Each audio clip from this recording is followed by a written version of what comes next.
All right, I'm back. Today's date is June 26th. The time is about 5:45 in the afternoon here, which means about 5:45 in the morning in North Carolina. But this is part two to our trip to Malaysia, and want to talk about our homestay.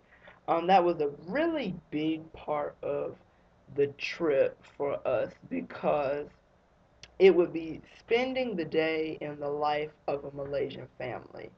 And knowing that Malaysia is way different than Singapore, which means it's way different than the US, means that our homes would be truly different because of the fact that it would be nothing like we've ever lived. So, first of all, we're on the bus to get the story started. We're on the bus, and our tour guide was telling us a lot of kind of horror stories of what could happen. I feel like he was kind of scaring us almost. My mom put it as he was preparing us for the worst.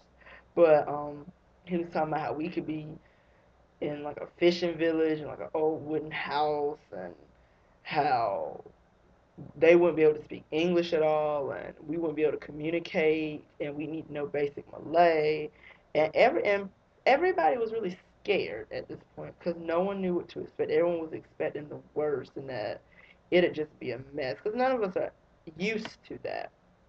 So, nevertheless, we were all scared, and we got there, and the program is actually set up by the Malaysian government where people will kind of volunteer to take in people, tourists, who want to stay over a night or two or three, however long.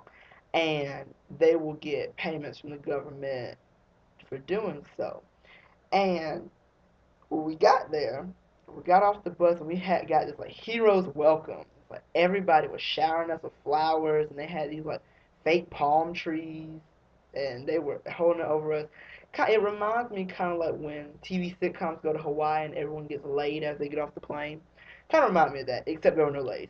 But we really were welcomed heavily, and we all took a seat, and we had this big ceremony where people danced for us, and a guy performed. I feel like it was like martial arts.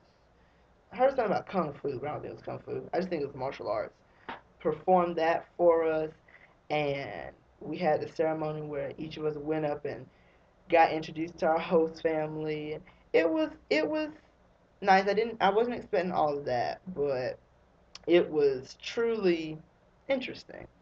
I stayed with another person in the program. The two of us stayed with a mother and a father who had three kids, but only two of them were there because one of them is in college. But both of them are teachers, and the husband, in addition to being a teacher, he's also the headmaster of a school in Malaysia, which is the equivalent to being a principal.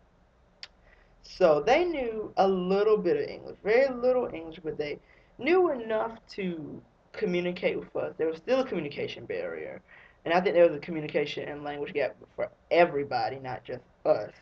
But we got there and got their house, nice house, nicer than either of us had expected, considering what our tour guide told us. But we were there. They put us in our room.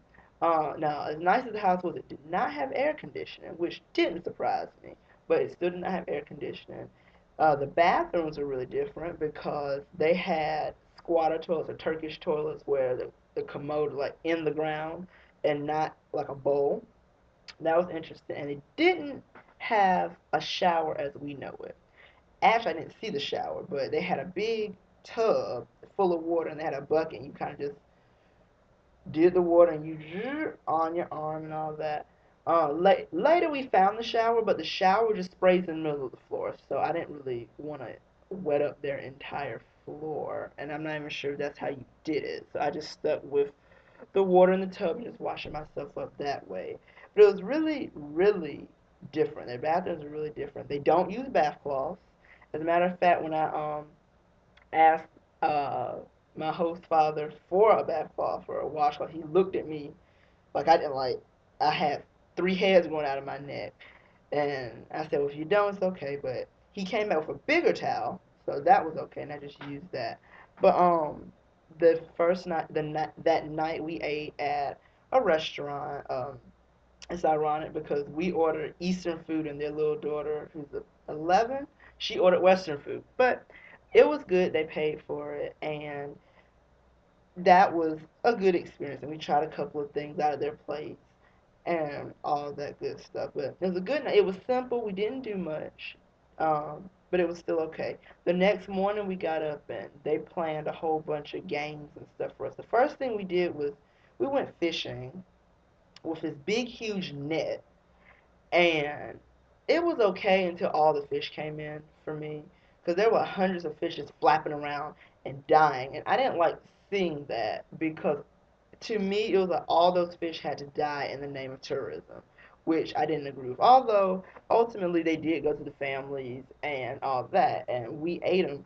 But I didn't. I just was not feeling the fact that all those fish had to die in the name of tourism. But we played three, 2 or 3 games. One trying to roll kind of like a hula hoop with a wooden stick. That was one, and then the other one was where 3 people got on a slab of wood and had to walk in tandem. So that was fun. I didn't think it'd be fun, but it was. And then we had breakfast, and that was that morning. We also had lunch, and there we had lunch at the house, and that was interesting because, of course, Asians eat rice with everything, but we had the lunch, and we ate with our hands.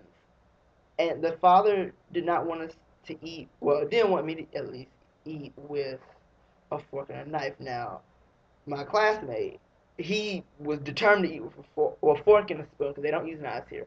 But I tried it with my hands, and it's harder than it looks. But it was very interesting and funny feeling because most of the time we tell our we say to our kids, we as Americans say to kids, don't eat with your hands, eat with a fork. And there they eat with their hands, and there were no napkins, so you had to rinse your fingers in a bowl. But that was truly interesting. I'll never forget eating with my hands. And after that, we had our closing ceremonies and said what we liked about being there and thanked everybody.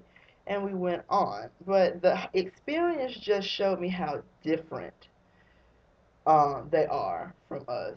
And it was a good experience. It wasn't too much. It wasn't too different. 'Cause it wasn't like we were in the fishing village and having to catch our own food and stuff like that, which is what he made it sound like. Our tour guide made it sound like.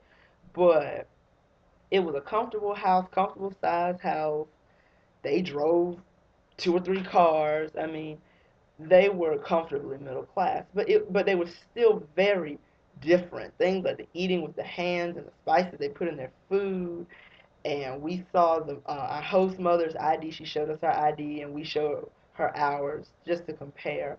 And it was just interesting to see the differences. So that to me was the homestay bit was the biggest piece of the trip to me because we were able to see up close and really see how they live. So that, as I said, for me was the biggest thing, and it was fun. And they invited us back. They said if we're ever in Malaysia, please, please, please contact them, and we can stay at their house.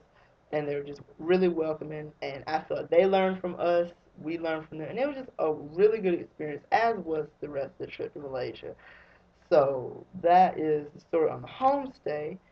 So until next time, I'll be praying for you. Please pray for me, and God bless, and take care. And I'll talk to y'all later. Bye.